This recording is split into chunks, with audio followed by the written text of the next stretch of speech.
Friends, ఇప్పుడే అందిన వార్త. ప్రభుత్వ ఉద్యోగులకు ఎన్నో ఏళ్ల కల కీలక నిర్ణయం అంటూ లేటెస్ట్ అప్డేట్ అయితే రావడం జరిగిందండి.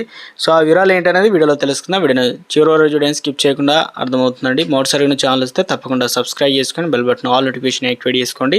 చూస్తున్నారు కానీ లైక్ చేయడం మర్చిపోతున్నారండి. దయచేసి లైక్ చేయండి. లేట్ చేయకుండా వీడియోలోకి అయితే వెళ్ళిపోదామండి. మనం యాదాద్రి థర్మల్ పవర్ ప్లాంట్ పరిధిలో 112 మంది భూ నిర్వాసితులు టీఎస్కో చెన్కో ఉద్యోగులు కల్పించింది.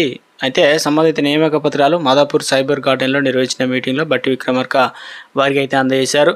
దామరచర మండలం వీర్లపాలెంకి చెందిన 112 మందికి జూనియర్ అసిస్టెంట్లు, ప్లాంట్లో అటెండర్లు, ఆఫీసర్లు, సబార్డినేట్ ఉద్యోగులు కల్పించారు. ఈ సందర్భంగా డిప్యూటీ సీఎం బట్టి విక్రమార్క పలు కీలక వ్యాఖ్యలు చేశారు. ప్రాజెక్టులో భూములు కోల్పోయిన వాళ్ళకి ఉద్యోగాలు ఇస్తామని గత ప్రభుత్వ నేతలు చెప్పారు. ఇక భూ నిర్వాసులు వృద్ధులైపోయినప్పటికీ ఉద్యోగాలు ఇవ్వలేదు. ఇప్పుడే అలాంటి తప్పు జరగకుండా భూమి కోల్పోయిన వాళ్ళకి వెంటనే ఉపాధి కల్పిస్తున్నాం. 53,000 మందికి నియామక పత్రాలు. ప్రత్యేక రాష్ట్రం వస్తే ఉద్యోగాలు వస్తాయని యువత పోరాటం చేసింది.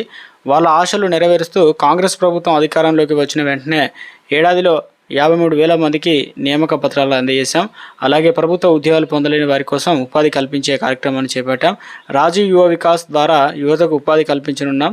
ఈ స్కీమ్ కోసం 9,000 కోట్లు అయితే కేటాయించాం. కొన్నేళ్లుగా పెండింగ్లో ఉన్న బిల్లులకు కదలడం లేదు. అయితే బిల్లులు సకాలంలో రాక ప్రభుత్వ ఉద్యోగులు తీవ్ర ఇబ్బందులు ఎదుర్కొంటున్నారు. బిల్లులతో పాటు డేర్నెస్ అలవెన్స్, పీఆర్సీ, రిటైర్మెంట్ బెనిఫిట్ తదితర కొంతకాలంగా ప్రభుత్వం వద్దకే పేరుకుపోయింది. సో వాటి కోసం ప్రభుత్వ ఉద్యోగులు విన్నవిస్తున్నా ప్రభుత్వం ఆలోచన లేదు. తాజాగా ఉప ముఖ్యమంత్రితో సమావేశం కాగా వాటిలో కదలిక వచ్చే